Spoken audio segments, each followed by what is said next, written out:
Hey guys, it's Kevin again, and this can be my review for Arrow Season 3, Episode 2, Sara. And I was really looking forward to this episode tonight, especially because of the way last week's episode ended. I mean, last week's episode ended on such a good cliffhanger. Like, really, the cliffhanger they left us off on last episode was perfect. I love the cliffhanger last episode. And because of that, I was really looking forward to this episode. And, now, last week's episode was a lot more comical, a lot more sort of like a fun premiere, and I could see why some people might have problems with it, even though nobody did. I was expecting people to have problems with it, but luckily nobody did. But overall, this episode I thought was 10 times better. They actually said that this was gonna be the most the saddest episode of Arrow yet. I'd have to agree. I mean, I think this episode was a little bit sadder than City of Blood. City of Blood was a very sad episode and a very depressing episode. This episode was not as depressing as that, but like it's a huger character, so it matters a little bit more. It was not as sad as Tommy's death, but it was sadder than Moira's death. So let's get to this episode because overall I loved it, and yeah, so let's just get to it. And by the way, guys, this was by far Katie Cassidy's best. Katie Cassidy, however you pronounce her name. This was her best performance. Like, she was amazing in this episode. Just, she was so, so good. So, we literally start off right where we left off last week with Sara dying in Laurel's arms in an alley. It's so sad to watch. It was really hard to watch that scene again. And the next morning at the abandoned Verdant, Roy and Oliver are asking Felicity to rework their phone system. So they head down into the foundry where Laurel has brought Sara's body, and, you know, they're all shocked because they had no idea she was dead, and she left her on the table. Everyone else is in denial around him. Oliver closes Sara's eyes and hugs Laurel, and it's so sad to watch. Such a sad scene. So then we cut to a flashback. Now, the flashbacks in last week's episode I wasn't paying much attention to. I love the flashbacks in this week's episode. Because Oliver is dressed like a homeless man. He's walking with Mazeo, who assembles a rifle, and tells Oliver that Amanda obviously needs him for something, and because he's been acting up, Oliver will now have to conduct a hit for her. He looks through the sight of a sniper rifle at the target, which is Tommy Merlin. So, of course, you know, that is huge, because Tommy, of course, was his best friend who died in season 1. It was really cool to see him back, because I've never seen Tommy on this show, except for that one brief scene we got last year with him. So, it was really cool to see him again on this show, and I'm glad they did that, especially for people like me who didn't watch season 1. So, back at Verdant, Laurel is reminiscing about Sara and her childhood stuffed animal, which was a shark from the Starling Aquarium. Was a very sad scene. And she wants to find it now that Sara is dead. And Oliver's promising that he's gonna find the killer, and Laurel says she will join him. And Oliver pulls up a chair to try and dissuade her, but she doesn't want to tell, she doesn't want to tell her dad until they find the killer because of his health. Because the crucial condition he's in, she doesn't want to tell him. So, she leaves saying she shouldn't be at a bar, and that's true. She should not be at a bar while she's doing this. So, meanwhile, Oliver calls Thea, leaving her a message that he really wants to hear her voice. And remember, Oliver has no idea that Thea left. You know, Thea, of course, left the show. I don't know if the actress is coming back. I don't know if they're setting up for, like, a Thea reunion or whatever. But at this point, Thea's not on the show anymore. So, you know, Oliver has no idea, and I'm glad we got back to that. So, Felicity can't get anything useful off of her security cameras, so Oliver goes to the scene of the crime to find evidence, and he discerns the trajectory of the shots and is approached by Diggle, who asks if he's okay. But Oliver's not answering, and he remains all business, and Diggle tells him that he won't let Oliver go after the killer's alone. And his phone rings, and it's Felicity, saying that Laurel wants to see the arrow. And, it's not about Sara, though. It's about someone else. It's about this financier from Cork who has been killed by an assassin using arrows. And, basically, Laurel can tell that something is wrong, but Oliver doesn't tell, Quentin can tell that something's wrong, but Oliver doesn't tell him what. He tells Arrow to watch his back. And in a building under construction, we see this black-hooded archer kill another man, firing an arrow through several panes of glass along the way. I gotta say, the villain this season's very menacing. I think the villain's really awesome, and I'm really looking forward to seeing, where this villain goes. So, then, finally, for the first time this season, Roy has some dialogue. That was a complaint of mine last week, because Roy didn't have any dialogue. I don't want Roy to just be the useless sidekick that does nothing. I like that Roy actually had his own plot. And apparently this season, they're actually going to be doing a Roy-centric episode where it's just Roy. So that's going to be really cool to see. I don't know if I would never expect Arrow to do that, but now Roy is just as important as Oliver because he's his sidekick, so that's why he's so important, and I think it's great that we're doing, like, a sidekick episode for him. I think that definitely is very cool. So, back at the Foundry, Roy and Felicity are doing an autopsy while Felicity remembers Sara and her feelings of envy that Sara seemed invincible. So she answers a phone call telling her boss that there's been a death in the family, and it's really sad to see because, she can't come to work and she's very affected by this. It was really cool to see how everyone's affected by this death. I thought that was definitely very well done. It reminded me very much of City of Blood, which was basically just how everyone was affected by it. That episode was a lot more dialogue driven, while this episode definitely had a lot more action going on. I definitely really enjoyed that. So, Oliver enters, and he tells Diggle that there are only 10 or so archers he knows of who can do this. And most are in the League of Assassins, and he says they don't target their own, usually. They don't, because, Oliver's in that League of Assassins. Sara was in the League of Assassins, so why would they target her? That makes no sense at all. I agree definitely with Oliver saying there. So, Felicity calls up security footage of the killing of the construction site, and while the archer has stayed out of sight for the duration of the assassinate again, this time there may be witnesses. So Oliver asks Diggle to get Argus access from Lila to help with the investigation. So after Diggle leaves, he's upset that Thea hasn't called back yet, and, he still has no idea that Thea just left permanently. He has no idea about it. So, in Hong Kong, we see another flashback, basically, and Oliver is refusing to take the shot at Tommy. He's not going to kill his best friend, obviously. And Mazeo says that Amanda needs Tommy dead because he's in Hong Kong looking for Oliver. And he set off an alert by logging into his email account. So, I thought this was definitely very interesting what happened there because, of course, I feel like they're setting up to why Tommy died specifically because no one expected him to die, and I think they're trying to, set up, like, why he died. And I think that's interesting. So, back at in the Foundry, Roy is looking for Thea by hacking into an FBI database, and he still hasn't told Oliver about the note she left him. If you remember, at the end of the the end of the second season, her and Roy were supposed to run away together, and she didn't, and she left, Roy, he had no idea where she went, and she left him that note. So, Felicity tells him that he needs to show that to Oliver, and I completely agree with what she's saying there, that, he needs to show that to Oliver, because here's the thing, Oliver needs to know that's his sister, that's his sister, even though it's just important for Roy because that was his girlfriend, that's his sister, so it's even more important for Oliver to know where she is. Plus, Oliver can't have any more drama right now, so I definitely think that was definitely good that Felicity says, look, you need to give this to him.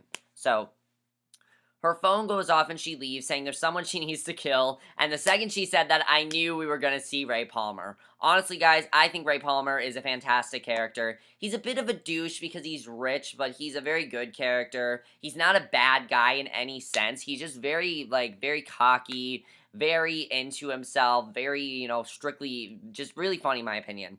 He's holding some kind of event, he's been stalking her, including buying the electronics store where she works, and he tells her that she can either work, and I thought this was definitely very funny, because basically you can tell he's into Felicity. You can tell that right now, he's obviously into Felicity. So, he's included buying the electronics store where she works, and he tells her that she can either work for him, a queen, with an office and a big salary, or at the electronics store. Either way, he's gonna see her. So she tells him she won't do either, and she quits, but he stops her on the way out, detecting that there's something wrong with her not to do with him, and offering to talk with her about it. And when she won't, he says that he's sorry for whoever's hurting her, and that it gets better.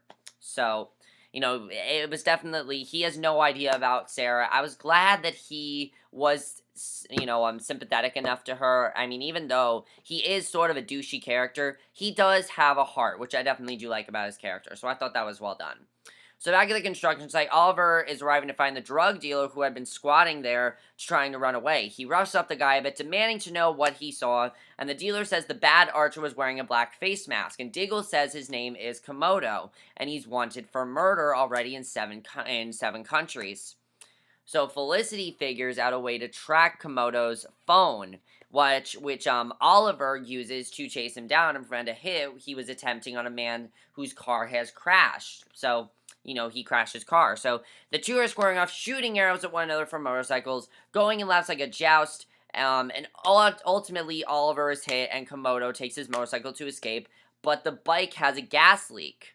So, Laurel's very angry about this because Laurel is pretty sure this is the guy that killed Sara, and she basically wants him dead. She's in full-on, vigilante mission. Because again, what is Oliver? Oliver's a vigilante.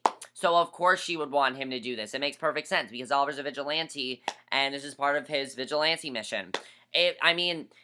Everything he said to, Barry in the Flash really is making sense, even though that is the Flash that is connecting to Arrow. So everything he said about him being a vigilante, that's his mission for the season, is to be a vigilante. So Oliver comes to the foundry where Oliver asks about the driver, and he's out of the hospital, and about Simon LaCroix, and they start to work the connections between his targets, and then we see another flashback. Back in Hong Kong, Oliver insists there has to be another way, and Mazeo says there is, but it involves Amanda finding another killer. So I was like, who could this be? So Tommy has a fight at his rent house with a guy on the phone with his father, and then he's grabbed from behind and stuck with a hypodermic. So I was like, okay, this is about to get extremely intense. So then in the hospital room of Ehrlich Kelso, the man Komodo almost killed, that's the guy that they almost killed. They were very close to killing him, but unfortunately they didn't get a chance to kill him. Laurel shows up, and she's demanding entry because she's from the DA's office, and her dad is the captain, obviously. So protective custody relents, and she goes in, closing the door behind her, and, you can see that Laurel is very upset, and basically Oliver's very impatient with how long Felicity's Althagorium is taking to run, and he tells her that he needs her A game, and she tells him she doesn't have it, that their friend was just murdered. And I agree. Oliver's really the one that's just playing cool about this. He doesn't seem to be affected by this, and I definitely agree with Felicity, what she's saying here, that, he needs to show that he's affected by this. And she tells him that she's sorry she has feelings, but maybe if he did too. And she asks, how can he be so cold when Sarah's been killed? Because, again, he is not acting like... And it makes sense why he's acting so cold, definitely, because this was a girl who he had an on and off relationship with. They were together, then they broke up, then they were together again, then they broke up, and he doesn't really know what their status was. And, I feel like Oliver really feels like he could have had another shot with her. Maybe he really did love her, and he kind of feels like, sort of like an idiot, so he really just wants nothing to do with her at this point, because he feels very idiotic when someone brings up her name, because he feels like, he wished that they wouldn't have broken up. I feel like that's definitely is what's going through his head at this point. So... But basically he tells her that everyone looks to him to lead, and he doesn't have the luxury of grief. And she tells him that he's still human, that she knows it's easier to avoid them by hiding behind Arrow. And I agree with what she's saying. But here's the thing. Oliver grieved so much when his mother died. He just had that whole grieving thing. He almost killed himself because his mother died. So, him not grieving over Sara is actually a good thing, because when someone dies, he gets suicidal. We know this. So... he tells her that earlier today he was looking at Sara and realized that eventually it will be him who's killed doing this, and that it's the life he's chosen. And I thought that was a very good line, because basically he's realizing that Sara was a vigilante, and so is he, and basically what happened to Sara is going to happen to him. So Felicity says she's not going to wait in the cave to die with him, and she says life is precious and she wants more than this, and she leaves in tears. And very sad scene, definitely. So Laurel asks Kelso why someone would want to kill him, and when he won't answer, she gets aggressive. So when he objects, she re-breaks his arm on the side of the hospital bed and demands answers, asking him what he has in common with the other men who were killed, and he admits that they were all working on a secret deal together to build an oil pipeline for Amertic, and an arrow comes through the window and kills him. So that was really big, because basically this guy, now she can't ask him, because he's dead now. So Oliver calls Thea again, and Diggle says Lila has multiple teams trying to track LaCroix, and he asks what Oliver needs, and he says Thea. But I'm glad that Roy tells him the truth here. He decides that he tells him, what's going to happen. He says that's not going to happen, and Oliver asks why. And Roy gives him the note explaining himself and apologizing, and Oliver's not upset. All he says is just, okay. And again, he's really just holding in that grief. He's holding in that emotion, and I definitely feel that he's going to snap. I definitely feel like he's going to at some point. He's going to break down, and I definitely feel that's going to happen, because now he knows, and I feel the reason he didn't react much to that is because Sarah's dead. He's got so much going through his head right now. He doesn't want any more drama, so he's just going to basically ignore that. So Laurel then calls Felicity and leaves a message, and Lance comes in, tells her to go home and be safe. and Sara takes enough chances for the both of them. Her call comes in from Felicity, and she heads to the foundry, where they figure out that the deal was actually open to a pipeline in Quark, and there were secret bribes given to the 3 victims by Amortix Tom Weston, who will be LaCroix's next targets. So I thought that was definitely really big. So Laurel storms off saying she's coming with him, grabbing a gun, which Oliver takes from her. And at this point, Laurel is in full-on kill mode. She wants to kill this guy. And he tells her to stay behind, promises he won't let Komodo escape. And that night at Queen, Ray Palmer's soiree is where Weston can be found. He's introduced to the room and makes a speech, urging his fellow rich guys to help the city they live in. And I thought this was definitely a good scene. And he says he'll give away half his fortune to the less fortunate of Starling, and that they'll have $1 salary for the year. And he's finishing his speech, and as he's finishing it, Komodo crashes in through a wall, snares Weston, and Arrow and Arsenal crash into him in the 3 fight, with Komodo finally leaving through the window and Arrow chasing. They banter briefly before Arrow shoots him through the chest, and while he's trying to extract information from Komodo, Laurel shows up with a gun. He tries to talk her down, but she's not having any of it. And eventually, he realizes that she thinks he killed someone he didn't, and tells her that 2 nights ago, he was drunk in Bloodhaven. And eventually, Laurel pulls the trigger, but the gun is empty, because she doesn't care what Oliver is saying. She wants to kill this guy no matter what, because of the grief she's going through. So they leave Komodo stuck to a pillar as police helicopters circle, and that's basically what happens to him. So back at Verdant, Oliver tells her that LaCroix's alibi checks out, and he tells her that her father deserves to know, since without this answer, they don't know when the case will be solved. So she goes to the police station, where her father's on the phone talking about LaCroix, and she tells him that she lied to him at the hospital last night, and he deserves to know the truth. And I'm glad that she decided to tell him the truth here. And before she can tell him, though, he has a device that beeps and reminds him to take pills for his heart. I can definitely tell that probably he's going to die. I'm not sure, but I kind of feel like they're going to kill him off. I just feel like they will. So that night, Team Arrow buries Sara in her old grave, and I thought this was a great scene. You know, they have a private, quiet service, and, you know, they even do, like, this Jewish thing for her, even though she wasn't Jewish. And at the end, Laurel objects, saying that's not fair, nobody will ever know who Sara was. She breaks down Oliver's arms, and then we get just such a beautiful scene, because Diggle tells her that they'll know, you know, that basically he wants Sara to be remembered, because Sara did a lot of really good things for people. She did. And, you know, that should be recognized. She should be recognized for it. I agree with, you know, Laurel, that definitely she should be recognized. Now, I will say, I know a lot of people do not like Laurel's character. I know that. I know that a lot of people are not really a fan of her character. They think she's annoying. This episode, though, I didn't find her annoying. You know, she is grieving over her sister. Obviously, you know, obviously she's very upset about that. I thought that was definitely a very good, you know, way to...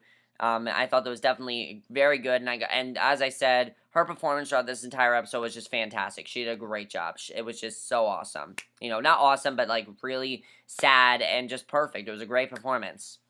So then we go back to the flashbacks, and Tommy awakens. He's tied to a chair and surrounded by bright lights, and Oliver's wearing a black outfit. And he says that he hacked Oliver's account to lure someone to kidnap, and he tells Tommy that Oliver is dead. He tells him that straight out, and Tommy will be too if Malcolm doesn't pay a ransom. And he steps away for a moment, and Mazeo storms in dressed as a cop and frees Tommy. So Tommy was actually okay. He helped Oliver. And, you know, we know that he said, though, that Amanda wants someone else murdered. So that's not the end of it. So back at the foundry, Oliver's sitting alone in the dark when Diggle comes, and Oliver says he's going to catch the killer, and Diggle says he knows that's basically what he wants to do. And he says that he's back on Team Arrow until they do, and I'm glad that he did this, because Sara is family too. Because again, Diggle left Team Arrow because he wanted to stay committed to his family, being a father, but now that Sara's dead, Sara's family too, and I definitely like that, because they really are a family. They've been through so much together, and definitely they are a family, so I definitely really enjoyed that. So Oliver says now he has to go find Thea, and I thought that was an awesome twist. I was not expecting that, and Diggle starts to leave, but Oliver stops him, saying he doesn't want to die down there in the foundry, and Diggle says, so don't, Oliver, and I thought that was a great scene. So So basically, yeah, Oliver's gonna look for Thea, and I think that was a great twist because I definitely was not expecting him to look for her. I wasn't expecting that, so I thought that was definitely very well done. So, at home, Laurel is curled up with Sarah's stuffed shark and the canary jacket she was given at the end of last year, and Diggle is looking into the baby's bassinet and smiling, and Roy is looking at a photo of Thea on his phone, and Felicity heads to Queen to tell Palmer she'll work for him, which I thought was good, saying that she wants more out of life. And then we cut to Cordo Maltese, where we see three robed figures sparring. One of them defeats the other two handily, and then removes a mask to reveal Thea, who thanks Malcolm for his applause. So, yeah, now we're going to see Thea integrated into the flashbacks, and I thought that was definitely very cool, and I'm really looking forward to the flashbacks in the next episode. Overall, guys, this episode was amazing. I loved it 10 times better than the first episode. I loved the first episode, but I thought this episode was so much better. And now Oliver actually has a mission. He is going to find, he has two missions he needs to do. First, he needs to find Sarah's killer. Two, he needs to find where Thea went. Now, I don't know if he's going to find Thea. Here's the thing. I don't think he should find Thea till, like, the second half of the season, because I want to see this, him kind of, being a little bit, wanting to find Thea's killer, but I want his main goal to be finding Sarah's killer. That's what I think his main goal is. He does want to find Thea, but I do feel he wants to definitely, find Sarah's killer. That's what he wants to do, basically. That's his main goal, obviously. So, the other thing I'm wondering here is basically him not wanting to die. Oliver saying, I don't want to die from this, I want to live. I think that's very interesting, because here's the thing, with Diggle saying, don't die, Oliver. I think Oliver's going to try to maybe live his life a little bit, maybe try to be a human, because as we know, his big problem this season is that he's trying to be both a human and, he's trying to be both Oliver and Arrow at the same time. So, I'm wondering if Oliver might have, try to fix that and try to make that better for himself. So, I think that definitely is going to be interesting to see what ends up happening there. I'm looking forward to that, definitely. As far as that whole scene with Laurel went, I think that was definitely very well done. I thought that was definitely very sad, and I felt really bad for Laurel. Roy and Thea, I thought it was great to see Roy have his own plot. Felicity and Ray Palmer, I think, is going to be very funny to watch. I'm definitely looking forward to seeing her work for him. I'm looking forward to seeing it. I love that he's stalking her. I just find it so funny. Now, it could be very messed up, but even though it is messed up, I personally find it extremely funny. I really do. For whatever reason, I find it really funny, and I feel like they're handling it very well, in my opinion. I think it definitely is very funny. And the flashbacks are going to be really interesting now. I'm looking forward to the flashbacks. I think they're going to be really cool. And that's basically it for my review. So let me know what you guys saw this episode. Again, I personally loved it, and I will see you guys in my next review, which will be for tonight's episode of American Horror Story Freak Show, which I personally cannot wait for, and I'll see you guys for that. Okay, bye.